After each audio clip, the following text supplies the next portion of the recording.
I am Sudhindra. Let's begin our second part of the video series, Let's Learn English. For those who missed the first part, please click here.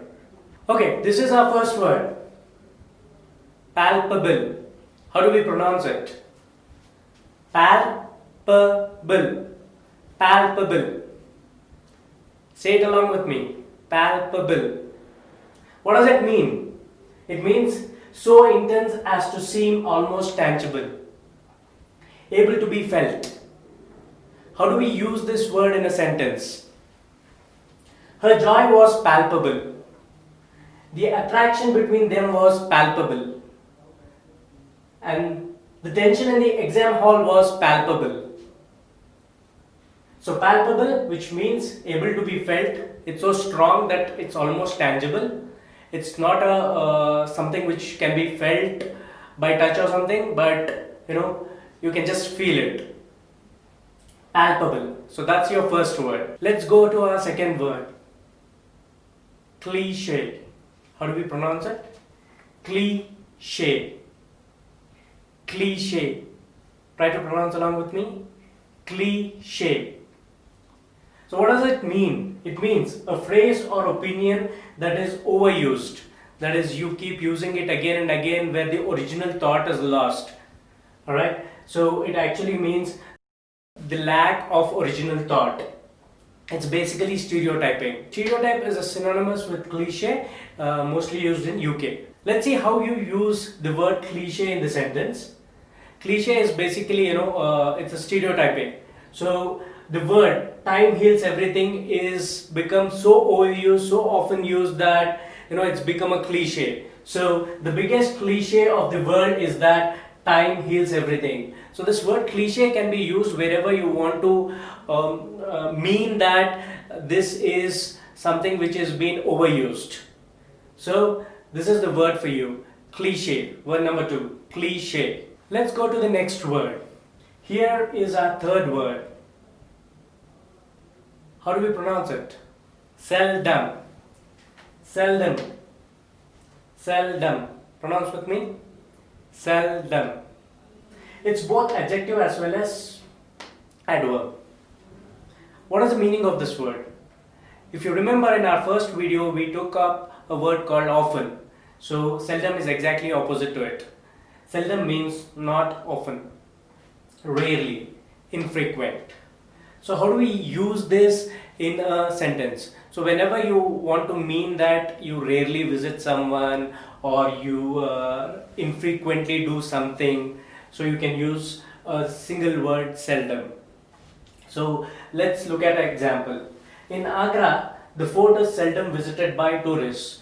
So when we talk about Agra or some great places, there are a couple of other places also of great importance. But what happens is people often visit Taj Mahal and seldom visit fort. Seldom do we receive any apology when mistakes happen. So whenever the mistakes are made, so you don't receive any apology. So that's the reason we are talking about this sentence. Seldom do we receive any apology when mistakes are made. So let's look at an example where seldom is used as an adjective. So we can say a great but seldom pleasure. A great but seldom pleasure. So something which you indulge in is very rare, not very frequent. So you can use seldom there. Let's go to the next word, the fourth one in the series. How do we pronounce it? Sundry. Sundry. Please pronounce with me. Sundry. Sundry. What does this word mean? It means several different, various or miscellaneous, various items not important enough to be mentioned individually or separately. So this means in Hindi, vagera vagera. In English, you say etc. etc. and you don't actually mention that particular thing. Alright? In Telugu, there's a word Gumpula Govindam. So something like that. So let's look at the example. Sundry distant relatives turned up for my cousin's wedding. It means a lot of relatives whom you didn't even know till then that turned up. So we can use this word sundry in the sentence. Sundry distant relatives turned up for my cousin's wedding. Alright, this is something related to customer services, and most of you complain on, and the people who receive such complaints classify your complaints. So most of the complaints which received can be classified as sundry, which do not need immediate attention, or which could be a obvious question which they already know but they don't care to. So let's look at the usage. Most of the complaints we receive is sundry. So the fourth word, sundry. Let's go on to the next and last word, which is a bonus word. Alright, let's go to our final and fifth word. How do we pronounce it? Lackluster.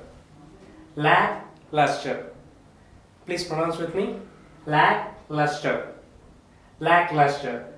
It is basically a compound word which means something which is lacking luster. Luster is nothing but a shiny thing which has some shine or glow. Something which lacks is a luster. This is a compound word, and it was first coined by Shakespeare in his play As You Like It. So Shakespeare has to his credit a lot of words which he has coined and invented for the English language, and one of them happens to be lackluster, and that is the reason this is our bonus word number 5, lackluster. What does it mean? We just went through the meaning literally, so let's actually look at the definition. Lacking in vitality, force or conviction. It lacks basically, which is uninspired or uninspiring, which is not shining, which is dull. So that is lackluster. So how do we use this word in a sentence? Lackluster performance from Raj, pull the numbers down. So when a sales meeting is going on, you talk about the numbers and you expect someone to perform, but they don't perform. So that's how the sentence is formed. Lackluster performance from Raj, pull the numbers down. Pull the team down. Like, you have a star player like Virat Kohli and he doesn't perform. So it actually pulls the team down and eventually we lose. So lackluster performance from Raj, pull the numbers down. And let's look at the regular advertisements of your hair or something where you can normally find this sentence in their communication messages or on back of your boxes, packages. The conditioner will revitalize lackluster hair. So this is basically an ad sentence on a conditioner package. The conditioner will revitalize lackluster hair. So these were our 5 words for this part, video number 2 of Let's Learn English. So I have read a lot of people have already started using most of the words. There were a couple of friends of mine who have used all those 5 words which were discussed in the first video in a proper story form where they highlighted each word which we discussed. That was actually great to look at, and it was really nice of you guys to actually put to usage. So what we want you to do is learn each of this word, try to make a sentence by yourself and try to comment them so that we can like and review your comments on the social media platforms. So it will be encouraging for you as well as it will be a new learning experience, and the reason we started this series will be fulfilled.